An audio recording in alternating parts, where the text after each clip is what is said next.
Ça va. Bonjour. La véritable réussite dans l'action ne doit pas venir du dopage. Le dopage nous permet de faire mieux que les autres avec le même matériau. Mais on sait très bien aujourd'hui que le dopage produit la mort. Il produit non seulement la mort du corps et euh, de manière brutale, directe ou indirecte, avec son dépérissement et la perte de ses fonctions, mais le dopage produit également la mort du psychique et des comportements psychologiques qui sont tout à fait douloureux et dévoyés. A l'inverse, Dieu nous appelle à faire quelque chose de remarquable, mais qui sera excellent parce que ça nous correspondra. Et de ce fait, on ne pourra pas se comparer. Chacun a quelque chose de remarquable à faire. On a vu avec les deux vidéos précédentes que la motivation pour bien faire, quand on discerne ce qu'est la volonté de Dieu, de manière générale, première motivation pour bien faire, c'est de se rendre compte que ce que nous faisons touche les personnes, touche quelqu'un. Et de ce fait, qu'il peut y avoir de l'amour, et c'est ça qui va nous combler réellement. La deuxième motivation, c'est que ce que nous faisons est toujours profitable.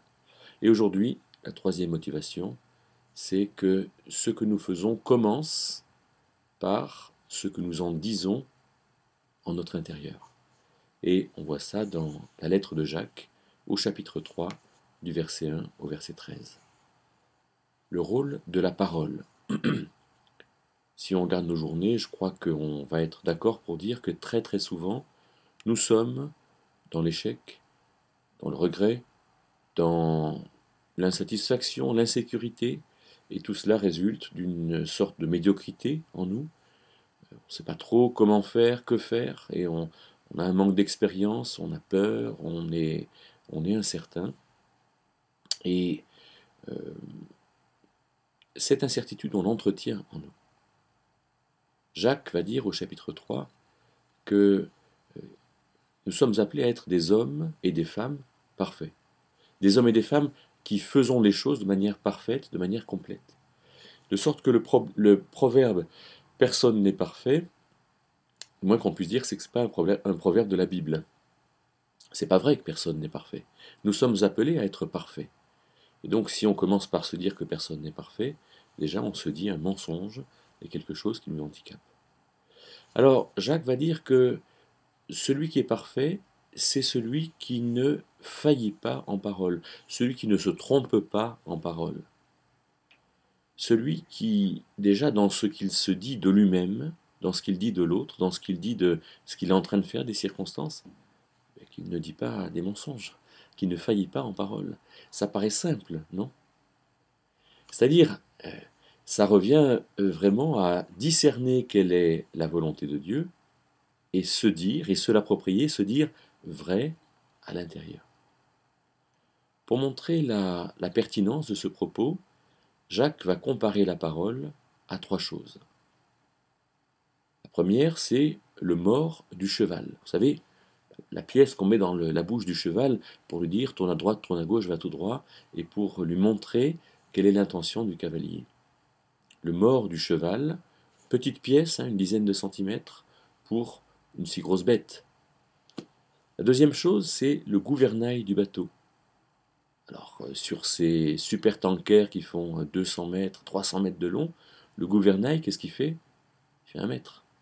Une petite pièce pour un gros objet. Troisième chose que Jacques va prendre comme exemple, c'est l'allumette. Il ne parle pas d'une allumette, mais de ce qui met le feu à une grande forêt.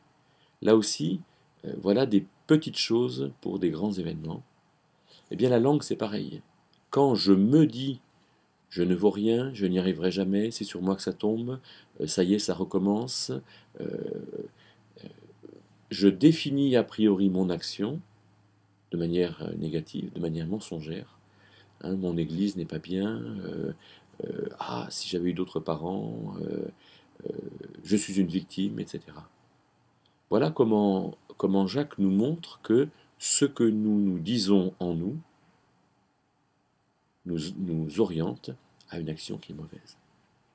Eh bien voilà un troisième produit dopant, il me semble, une troisième bonne motivation pour bien faire, c'est de faire, non seulement de faire attention à ce que je me dis, mais de choisir ce que je me dis.